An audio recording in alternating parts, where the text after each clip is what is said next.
Olá pessoal do Atibaia TV, meu nome é João Marcos Silva Teixeira, sou médico veterinário da empresa Ecovivário Mundo Pet. Sou formado pela Universidade Federal de Lavras, em Minas Gerais.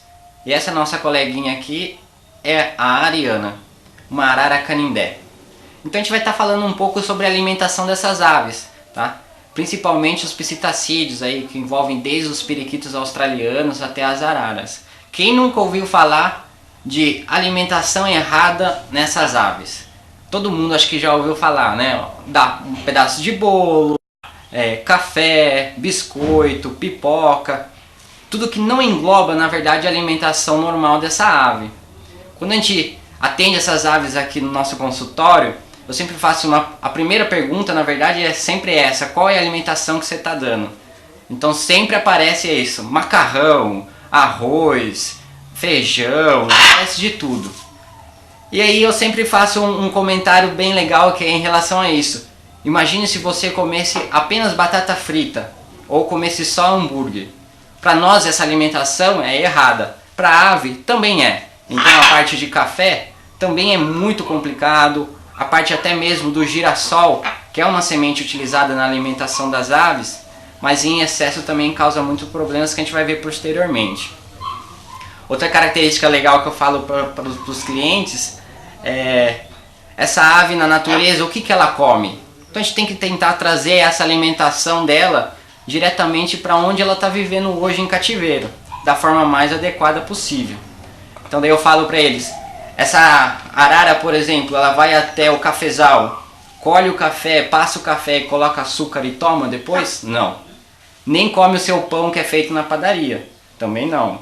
Então vamos ver alguns tipos de alimentações e os benefícios e os prós e contras, na verdade, dessas alimentações. Primeiramente, a gente tem no mercado muitos tipos de alimentações que são adequadas para esses tipos de aves, né? Então hoje a gente tem aqui, por exemplo, a mistura de semente, que é muito apreciada por esses tipos de animais, pela palatabilidade que ela possui. Então nessa mistura de semente existe o girassol, o amendoim, que são sementes mais gordurosas, que são bem palatáveis. É como a gente ficar comendo uma batata frita. Quando você fala pro seu filho se ele quer comer uma batata frita ou um brócolis, a maioria das vezes ele vai querer comer uma batata frita. Então esse tipo de alimento para a ave ocasiona muitos problemas ao longo do tempo. Não necessariamente quando você dá uma semana, duas, um mês. Mas isso a gente está falando de anos, porque na verdade essa ave vai viver muito, até 80, 90 anos. E você fazendo esse tipo de alimentação, o animal vai saindo prejudicado. O que ela vai causar no organismo? A primeira característica que a gente tem desse tipo de alimento, que é de parte de semente, são as contaminações. Elas são muito fáceis de serem contaminadas por fungos, bactérias e até mesmo pequenos insetos que estão já alojados dentro do milho, por exemplo. Outra característica é a questão da gordura, como eu comentei anteriormente, tá? Então você tem essa alimentação super gordurosa e isso vai sobrecarregar o fígado do animal. Aí o que acontece? Esse animal, em vez de viver seus 90 anos, vai acabar vivendo só 40. Então os proprietários têm que ficar bastante ligados a isso, que na verdade você tem a contaminação desse alimento e também as características físicas e fisicoquímicas desse alimento, que vão estar sendo prejudiciais ao animal. Não estou dizendo que tem que retirar por completo. Você pode dar o amendoim? Pode, em pequenas quantidades. O girassol do mesmo jeito.